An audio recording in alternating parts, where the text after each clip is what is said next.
2 years ago, I was on a women's panel on Q&A, and one of my fellow panelists, along with Jermaine Greer, was a sex worker from the UK called Brooke Manyanti, or Belle de Jour was her name when she was a sex worker.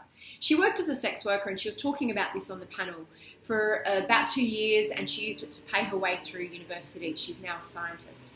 And she was giving a really glowing portrayal and view of her experience as a sex worker, which absolutely must have been true for her. She said it was empowering. It was not just about sex. She found a real connection with people. She was glowing and very positive. And to give you a sense of where my head was at, straight in front of me were 6 schoolgirls in their school uniforms. They were about 14 years old. And I became kind of uncomfortable about the fact that Brooke was making it seem like all sex workers had the same positive experience and the same empowering, safe experience as she did. And so I wanted to interrupt. I did interrupt. And I said, well, hang on a second, Brooke. It's not like little girls grow up wanting to be sex workers. And by that, I meant that not everybody is in sex work as an empowered situation as Brooke. But it came across as me saying it's somehow a second-class citizen. You're somehow a second-class citizen if you're a sex worker. Somehow you're not worthy of respect or admiration or support. And I never, ever meant that. But I can see now how that came across, and people were hurt by it, and people were angered by it, and people were outraged by it. And I really, really understand that. And I guess I felt that Brooke was glossing over the idea of maybe street sex work, the idea of drug addiction, the idea of mental illness, those kinds of things. And what happened to me from that night forward was a real journey, if you can forgive me for using that word, of education. I learned a lot. I had a lot of people tweet things at me. I read a lot. I made contact with a sex worker called Madison Messina, who reached out to me over Twitter. She wrote a post for Mamma Mia that was about the Faces of Prostitution hashtag.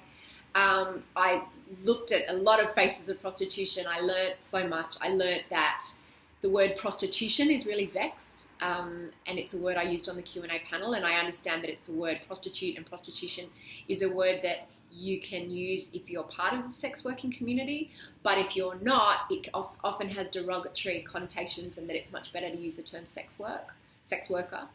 I learnt about the hierarchy, which is this idea of at the top are probably the educated, empowered people who are making lots of money, like Brooke and Madison and some of the other sex workers who I've come to know on Twitter, and possibly at the bottom of the hierarchy are those who are drug dependent or who are on the streets and who are possibly working in much more dangerous circumstances. So just like any profession, I learned that there are, which is kind of what I was trying to say in Q&A, but I just mangled it. There are a big range. I learned that sex trafficking and sex work are very, very different things. And I learned how hard the sex working community works against sex trafficking and how much they don't want to be associated with sex trafficking. And I was lucky enough to invite Madison Messina in to record a 1-hour interview for my No Filter podcast, which went up recently. And I did a lot of listening because, I don't just want to talk. I just don't want to put my view out there. And I realise now that there was this view that somehow I could sit here on my ivory tower being privileged and being safe, and that I somehow had a moral judgment about sex workers. And that could not be further from the truth. I don't mean that I don't understand how that perception came about, but I'm so sorry that it did, because I absolutely don't feel any kind of moral superiority. I've got a lot more to learn. I'm still on my journey.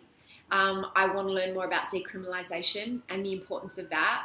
And I want to help the sex working community remain safe, remain free from discrimination, and to support decriminalisation wherever I can. So I hope that's cleared things up. I know that there'll be some people who, no matter what I say, it won't be enough, and I have to respect that. I understand that people were hurt and upset by what I said, and I'm really sorry for that, and I hope that you will accept that I am very sincere about my attempts to learn more and right any past wrongs.